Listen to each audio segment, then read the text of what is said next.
Assalamualaikum warahmatullahi wabarakatuh. Halo anak-anakku semua.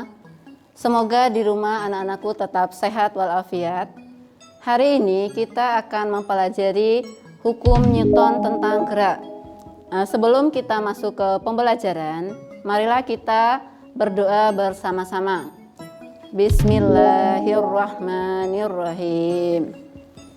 Oke, langsung saja kita masuk ke pembahasan hukum Newton tentang gerak. Jadi ini kita masih membahas tentang sistem gerak. Jadi minggu kemarin kita sudah membahas sistem gerak pada manusia, sistem gerak pada tumbuhan, sistem gerak pada hewan. Untuk hari ini kita akan membahas sistem gerak pada benda, yaitu yang akan kita rangkum dalam hukum Newton. Hukum Newton itu dikemukakan oleh Sir Isaac Newton. Hukum Newton dibagi menjadi 3. Yang pertama itu adalah hukum 1 Newton, berbicara tentang kelembaman suatu benda. Jadi kelembaman itu adalah dia selalu ingin mempertahankan posisi awalnya. Kalau lagi diam berarti dia akan tetap diam. Kalau lagi bergerak maka dia akan mempertahankan posisinya yang sedang bergerak dengan kecepatan yang konstan. Sedangkan hukum kedua Newton itu dia berbicara tentang suatu benda yang diberikan gaya, maka dia akan melakukan gerakan sesuai dengan gaya yang diberikan. Untuk hukum Newton yang ketiga itu dia berbicara tentang aksi reaksi yang disebabkan. Kalau kita itu memberikan gaya kepada suatu benda, maka benda tersebut akan memberikan gaya balik kepada kita dengan besar yang sama. Oke, sekarang kita masuk ke pembahasan yang hukum 1 Newton. Hukum 1 Newton menyatakan tentang kelembaman suatu benda. Benda yang posisi awalnya diam, maka dia akan cenderung tetap diam.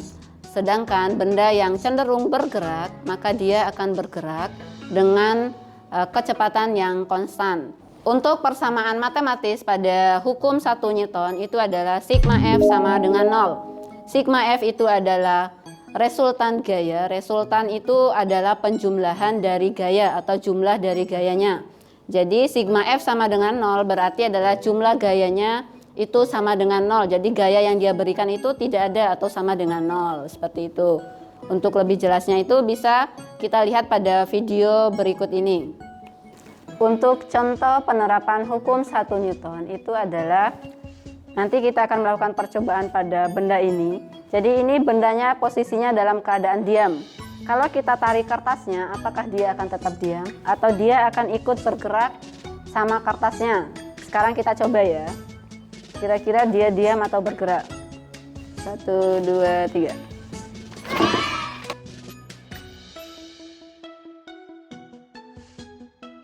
Untuk yang kedua itu adalah hukum kedua Newton.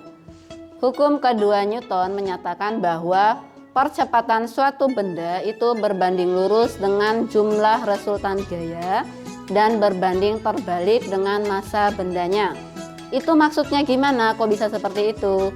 Jadi maksudnya adalah semakin besar gaya yang kita berikan kepada suatu benda, maka percepatannya itu akan semakin cepat. Sedangkan untuk massanya yang berbanding terbalik, semakin besar massanya, semakin kecil percepatannya. Contohnya itu misalnya kita mendorong suatu benda, meja misalnya meja kita dorong dengan gaya atau kekuatan. Jadi gaya itu bisa dikatakan sebagai kekuatan, itu kecil, maka dia itu bergeraknya pun akan sangat lambat. Berbeda kalau kita memberikan gayanya itu atau kekuatannya itu sangat kuat, maka dia terdorongnya pun akan sangat cepat. Untuk penerapan hukum kedua Newton, di mana gaya yang kita berikan itu berbanding lurus dengan percepatannya. Itu tadi maksudnya adalah semakin besar atau semakin kuat kita mendorong, maka dia percepatannya pun akan semakin kuat. Kalau kita gayanya itu kecil, maka dia perpindahannya pun akan sangat kecil. Sekarang kita coba mendorong meja ini dengan kekuatan yang biasa saja. Dia dorongnya segitu aja. Tetapi kalau kita mendorongnya dengan kuat, maka dia pun akan sangat cepat berjalannya. Oke, seperti itu contoh penerapan hukum kedua Newton. Untuk penerapannya dalam bentuk soal itu seperti berikut. Oke, Sekarang dari soalnya, ini kita sudah mengetahui berapa massa bendanya, berapa gaya yang bekerja. Jadi pada benda ini ada 3 gaya yang bekerja, yaitu yang pertama F1 15 Newton, F2-nya 20 Newton, dan F3-nya 15 Newton. Nah, sekarang diketahuinya udah ya. Terus yang ditanyakan adalah percepatannya, berapa percepatannya yang dihasilkan dari ketiga gaya tersebut. Oke, masuk ke penyelesaiannya seperti apa kira-kira? Karena ini yang ditanya adalah percepatannya, maka kita harus mengetahui dulu berapa jumlah gaya yang bekerja.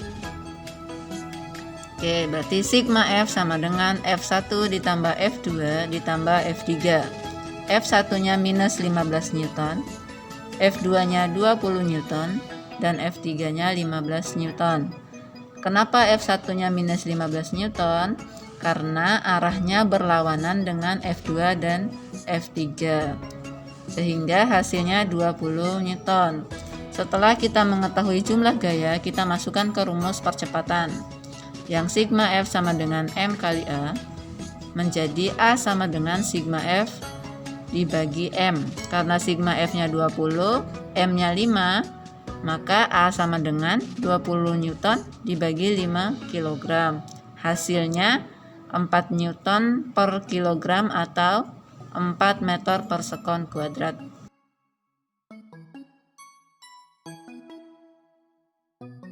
Untuk hukum ketiga Newton, itu dia menyatakan bahwa jika kita memberikan gaya kepada suatu benda, itu berupa gaya aksi, maka benda itu akan memberikan reaksi balik kepada kita, tetapi dengan arah yang berlawanan. Untuk persamaan matematisnya itu adalah sigma F aksi sama dengan minus sigma F reaksi. Kenapa dia menjadi minus? Itu karena dia arahnya berlawanan. Untuk contohnya dalam kehidupan sehari-hari itu adalah bisa misalnya orang yang berenang atau perenang, itu pada saat dia berenang itu kan airnya itu dia dorongnya ke belakang, tetapi badannya itu didorong sama air ke depan. Berarti itu adalah aksinya ke belakang, reaksinya ke depan. Karena itu berlawanan, maka dia bernilai minus. Untuk penerapan hukum ketiga Newton itu adalah gaya aksi sama dengan minus gaya reaksi. Jadi aksi yang kita berikan kepada suatu benda, maka benda tersebut akan memberikan reaksi balik kepada kita, tetapi dengan arah yang berlawanan. Untuk contohnya itu adalah misalnya kita memantulkan bolanya ke bawah, nanti dia akan memberikan reaksi balik berupa dia akan naik kembali ke atas. Contoh seperti ini ya. Jadi dia naik lagi ke atas.